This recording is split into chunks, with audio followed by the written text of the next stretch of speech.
வணக்கம் நேயர்களே. நேயர்கள் அனைவரும் நீடூழி வாழ்க நிம்மதியுடன். இப்போ ஒரு புத்தரோட போதனை பற்றி பார்க்கலாம். கௌதம புத்தரை சந்திக்கிறதுக்கு ஒருத்தர் வந்தார். அதாவது தன்னோட பிரச்சனையை தீர்த்துக்கிறதுக்கு வந்து, ஐயா, நான் எந்த நேரமும் சந்தோஷமாகவே இல்லை, ஏதோ ஒரு கஷ்டத்தை நினச்சி கவலைப்பட்டுக்கிட்டே இருக்கேன். இதை போக்குறதுக்கு என்ன வழி? அதுக்கு நீங்கள் தான் ஒரு தீர்வு சொல்லணும் அப்படின்னு வந்தார். உடனே புத்தர் சரி, நீ கவலைப்பட்டுக்கிட்டே இருக்க, என்ன காரணம் அப்படின்னு கேட்டார். உடனே இவர் சொன்னார், அதைத்தாங்கயா கேட்க நான் வந்திருக்கேன். நான் ஏன் கவலைப்பட்டுகிட்டே இருக்கேன்? அதுக்கு அந்த கவலையை போக்குறதுக்கு நீங்கள் தான் உபாயம் சொல்லணும் அப்படின்னாரு. உடனே புத்தர் சொன்னார், அதாவது உன்னோட கவலையை போக்குறது உன் கையில் தான் இருக்குது. கஷ்டங்கள்லேருந்து நம்மளை யாராவது காப்பாற்றுவாங்க அப்படின்னு நீ நினைக்கிறதே தவறு. நீ தான் உன்னோட கஷ்டத்தை சரிப்படுத்திக்கணும் அப்படின்னு சொன்னார். அதாவது நீ பூக்களை பார்த்துருக்கியா அப்படின்னு கேட்டார். என்னங்க இப்படி கேட்குறீங்க? பூக்களை கவனிக்காதவங்க இருக்க முடியுமா அப்படின்னு.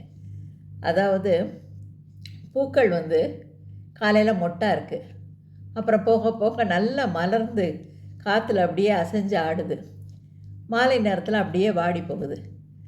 அது நம்ம கொஞ்சம் நேரத்தில் வாடி போகிறோம் அப்படின்னு நினச்சா அதால் மலர்ந்துருக்கிற நேரத்தில் சந்தோஷமாக இருக்க முடியுமா என்ன அப்படின்னு கேட்டார் புத்தர். அதாவது நான் உன்னோட கவலைகள்லாம் போக்குறதுக்கு ஒரு சில பாதை காட்டுவேன், ஆனால் அதில் நீ தான் பயணம் செய்யணும் அப்படின்னாரு. சொல்லுங்கய்யா, நீங்கள் என்ன சொல்கிறீங்களோ அதுபடி நான் இருக்கேன் அப்படின்னாரு. உடனே சரி, அதாவது உங்ககிட்ட ஒருத்தர் நீ இன்னும் 10 நிமிஷத்தில் இறந்து போயிடுவ அப்படின்னு சொன்னால் நீ என்ன நினைப்ப அப்படின்ன உடனே எனக்கு உடனே ரொம்ப அதிர்ச்சி ஆகிருவேன். அந்த மரணத்தை பற்றியே நினைப்பேன். அந்த நேரத்தில் உன்னோட பிரச்சனைகளை பற்றி நினைப்பியா அப்படின்னு கேட்டார் புத்தர். இல்லை, நான் என்னோட இந்த நிலைமைக்கு, இந்த மரணத்துக்கு முன்னாடி இந்த பிரச்சனைகள்லாம் ஒன்றுமே இல்லை, வெறும் கால் தூசுன்னு நினைப்பேன் அப்படின்னாரு. அதே தான், அதாவது நீ இந்த வாழ்க்கை நிலையற்றது அப்படின்னு நீ எப்போ நினைக்க ஆரம்பிச்சியோ உன்னோட பிரச்சனைகளும் உன்னோட கவலைகளுமே நிலை இல்லாததாயிருது. நீ எப்போவுமே ஏதோ ரொம்ப சாஸ்வதம் மாதிரியும் இந்த கவலைகள்லாம் எப்போயுமே நிரந்தர மாதிரியும் நீ நினச்சிக்கிட்டு இருக்கிறதுனால தான் உனக்கு இந்த பிரச்சனை என் கூடையே இருக்குது அப்படின்னாரு. சரி, அதுக்காக நான் இன்னும் 10 நிமிஷத்தில் இறந்து போயிடுவேன் அப்படின்னே நான் நினச்சிக்கிட்டு இருக்கணுமா அப்படின்னு கேட்டார். இல்லைப்பா, நான் அந்த மாதிரி சொல்ல வரல. அதாவது இந்த வாழ்க்கை, அதாவது இந்த உலகத்தில் என்னோட இருப்பு நிலை இல்லாதது, அதை மட்டும் எந்த நேரம் மனசில் நினச்சிக்கிட்டேன்னா சரி, இந்த தருணத்தில் நான் சந்தோஷமாக வாழ்வேன். நான் கவலைப்படுறதுக்காக நான் வாழலை. நான் இந்த நிமிஷம் முதற்கொண்டு சந்தோஷமாக வாழ்வேன். ஒவ்வொரு நிமிஷமும் சந்தோஷமாக இருப்பேன். என்னோடய சந்தோஷத்தை எந்த நிகழ்ச்சியோ நபராலையோ அதை சந்தோஷத்தை குறைக்க விட மாட்டேன் அப்படின்னு மனசில் ஒரு உறுதி எடுத்துக்க. அந்த மாதிரி நீ நினச்சேன்னா நீ எந்த நேரமும் சந்தோஷமாக இருக்கலாம் அப்படின்னாரு. அப்புறம் உன்னோட மனதை எளிமைப்படுத்திக்க. அந்த மாதிரி எளிமைப்படுத்திக்கிறதுக்கும் மனசை கட்டுப்பாட்டுக்குள்ளே வைக்கிறதுக்கும் ஒரு உபாயம் இருக்குது. அதை நான் சொல்கிறேன், அதுபடி செய்ய அப்படின்னாரு. நீங்கள் சொல்லுங்கள், நான் கேட்குறேன் அப்படின்ன உடனே அந்த தூரத்தில் தெரியுது பாரு, அந்த மரத்தடியில் போய் உட்காந்து உன்னோட கவலைக்கான காரணம் அதெல்லாம் ஒரு பட்டியல் எழுது. அதே மாதிரி நல்ல பொறுமையாக செய். உன் சந்தோஷத்துக்கான காரணங்கள், நீ எந்தெந்த விஷயத்தில் சந்தோஷமாக இருக்க அதை ஒரு பட்டியல் எழுது அப்படின்னாரு. உடனே இவரும் போயிட்டு சரின்னு போய் உட்காந்து நல்லா ஒரு சில மணி நேரங்கள் நல்லா எடுத்துக்கிட்டு கவலைக்கான காரணங்களை அப்படியே தொகுத்து வரிசையாக எழுதினார். அதுக்கப்புறம் சந்தோஷத்துக்கான காரணங்கள் எழுதினார். எழுதி பார்க்குறப்ப தான் தெரிஞ்சது, சந்தோஷத்துக்கான காரண பட்டியல் ரொம்ப நீளமானதாக இருந்தது. சரி, எழுதி முடிச்சுட்டு இந்த புத்தர்கிட்ட வந்தார். சரி, நீ கவலைப்படக்கூடிய விஷயங்கள் என்னென்ன அப்படின்னு சொல்லு அப்படின்ன உடனே அந்த பட்டியலை படி அப்படின்னாரு.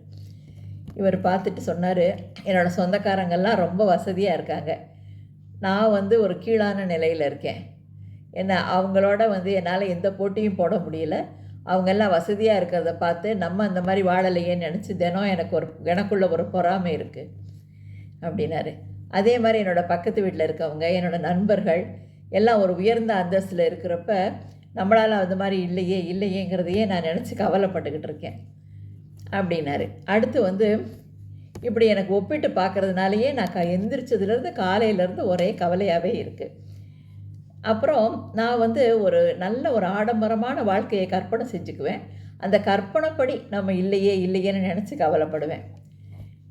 அதுக்கப்புறம் வந்து நான் என்ன சம்பாதிக்கிறேனோ அதை வந்து ரொம்ப ஊதாரித்தனமாக அது வேணும் இது வேணும்னு நினச்சி வாங்கி செலவு பண்ண ஆரம்பிச்சிடுவேன். கையில் காசே இருக்காது. இந்த மாதிரியெல்லாம் நான் வந்து எந்த நேரமும் ஒரு மாதிரி கவலைப்பட்டுக்கிட்டு இது மாதிரி இருக்கிறதுனால நான் மது பழக்கத்துக்கும் அடிமையாயிட்டேன். அதனாலேயும் வந்து வீட்டிலையும் என்னோடய மதிப்பை இழந்துடுறேன், நண்பர்கள் மத்தியிலையும் நான் என்னோடய மதிப்பை இழந்துட்டு அதுக்காக வேறே கவலைப்பட்டுட்டு இருக்கேன். இதெல்லாம் வந்து அந்த கவலைக்கான பட்டியல் அதுன்னு சொன்னார். சரி, இப்போ சந்தோஷத்துக்கான பட்டியல் எழுதிட்டியா அப்படிங்கிற எல்லாம் எழுதிட்டேன். இவர் சொன்னார், ஐயா நான் இதை எழுதுகிறப்ப தான் தெரிஞ்சுது சந்தோஷத்துக்கான பட்டியல் வந்து எவ்வளோ பெருசாக இருக்குன்னு. என்ன ஒன்றா சொல்லு, நீ எல்லாத்தையும் சொல்லணுங்கிறது இல்லை, குறிப்பிட்டதாக மட்டும் சொல்லுன்னாரு. உடனே இவர் சொன்னார், நான் வந்து நல்லா இன்றைக்கி உயிரோடு இருக்கேன், ரொம்ப ஆரோக்கியமாக இருக்கேன், என்னால் எந்த வேலையை வேணாலும் திறம்பட செய்ய முடியும்.